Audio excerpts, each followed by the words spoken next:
Hello, happy Thursday. I hope wherever you are that you and your loved ones are safe and well, that you're having a good week and a good day. This, I am not even joking, is like take 21. I cannot get through this video. I keep stumbling through it. So let's try it again. I got up early for physical therapy this morning and it was hard because I hadn't really slept last night. I got a good night's sleep the night before, well, good night for me, but I had a good night's sleep the night before last, and I really had hope that last night was going to be okay, and it wasn't. Anyway, I got up early, I went to physical therapy. My therapist was amazing, he was so nice. At one point, he had me walking on these squishy blocks, one foot in front of the other, and saying the alphabet backwards. I could not do that. I got genuinely upset because I thought, oh my gosh, is it because of the stroke? I couldn't do it. So we got through it very slowly. I stumbled a lot through the alphabet, but also physically. I didn't fall because he was standing there and he was, kind of buffering me.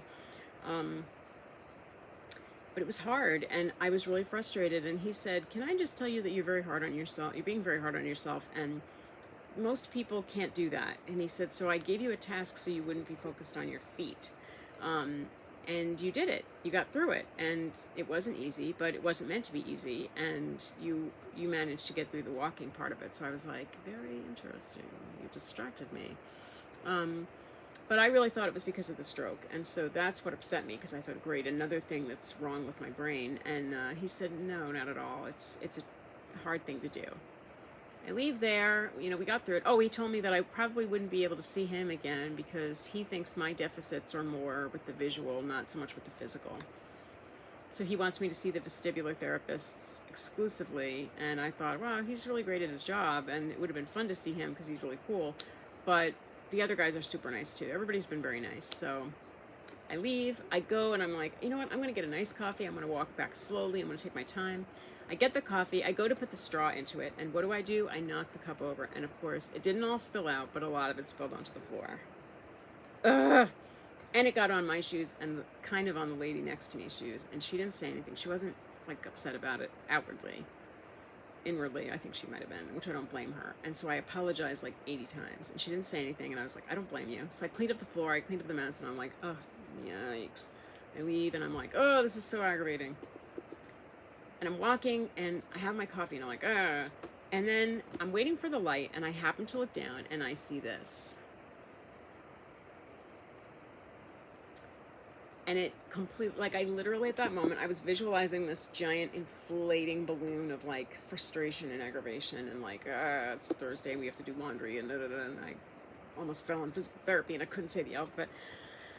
And at that moment, I saw that message, and it popped. It literally visually popped. And I thought, take a breath, calm down. You have most of your coffee left. Nobody got hurt. You got through therapy. You were able to do the alphabet, even though it took a while. It's a good day. And it's a good day because I'm still here. And, and taking breaths, and I'm alive, and I'm all right, and it's not the worst case scenario, that it's not the end of the world. And so I was like, thank you, chalk artist, wherever you are. I've been saying it all day, but thank you, chalk artist, wherever you are, because you helped me. The other thing that's helped me is my dear friend Karen Duffy. She's written this beautiful book based on Stoic wisdom. It's letters to her son, who's going off to college in the fall. And one of the chapters, which is my favorite, is low-level happiness, and she writes, the way I manage living with high-level chronic pain is to jam as many low-level moments of happiness into my day as I can. And I realized, I think I do the same thing. It's such a valid, good way to manage these situations, because she lives with, multiple pain issues, and she's just such a lovely, down-to-earth person who is hilariously funny. And like every time I read one of her books, I have to write it with page tabs and with a highlighter, because I'm going to be writing notes. And the other thing she writes, which I think is lovely and fabulous and perfect, is, chronic pain has ratcheted up my gratitude for everyday joys. It has magnified my happiness in simply being alive. And she is right. But the moments of low-level happiness, like, it would be unrealistic to walk around like everything's great all the time, and the day is perfect, and everything's going to be fabulous when I leave the house from start to finish. It's not realistic. Focus on little things. A picture that, like when I had my stroke, I came home and I started printing out pictures of my family. And I've been putting them all over the living room, and so that I can see them when I sit in my chair. I can see pictures of my family, and it makes me happy. It brings me joy. So even if I'm sore, even if my back is bothering me, even if my foot hurt, whatever, I look over and I see my family. Taking a walk in the park, looking at flowers. That we bought a couple of flowers, little pots of flowers, and one regular like plant months ago.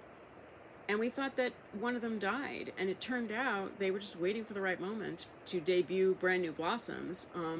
I've been holding out hope because it's this little plant with little purple flowers, and it turned into this very dried out, difficult situation. And then my husband came in one day and said, "Did you see the little blossoms on the plant?" And we were like, "Wait, what?"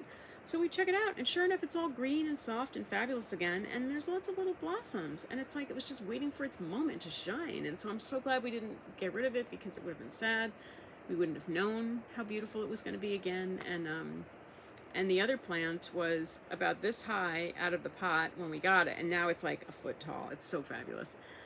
And we name them, we talk to them. I mean, I talk to them, and like my daughter talks to them, and like I think that's helping. It's positivity out in the world. So those are the good things. And, I don't know, finding a moment of good is better than no moments of good. So I'll take reading a good line in a book and highlighting it and saving it for you guys, taking a picture of a piece of chalk art, because it reminded me that, yeah, it was a hard morning, and we still have to do laundry, and I can go on and on. But it reminded me to stop for a minute and think about the good things, and that helped me. So I would like to share that with you guys, because 60 seconds of good is still 60 seconds of good, making you smile, making you laugh, and something that lightens your load and eases the burden on your heart. That's a good thing. Even if it's short-lived, it's still there.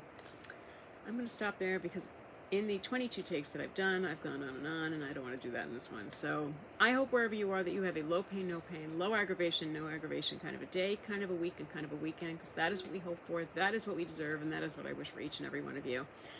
I hope you have a good night. I hope you get some rest tonight.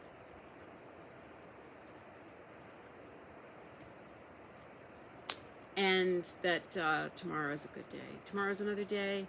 Take a deep breath. Find something good. And I'm wishing good for each and every one of you all the time, all the time, all the time. So I will see you tomorrow via the blog, next week for another video. Take care. Be well. Have a good night.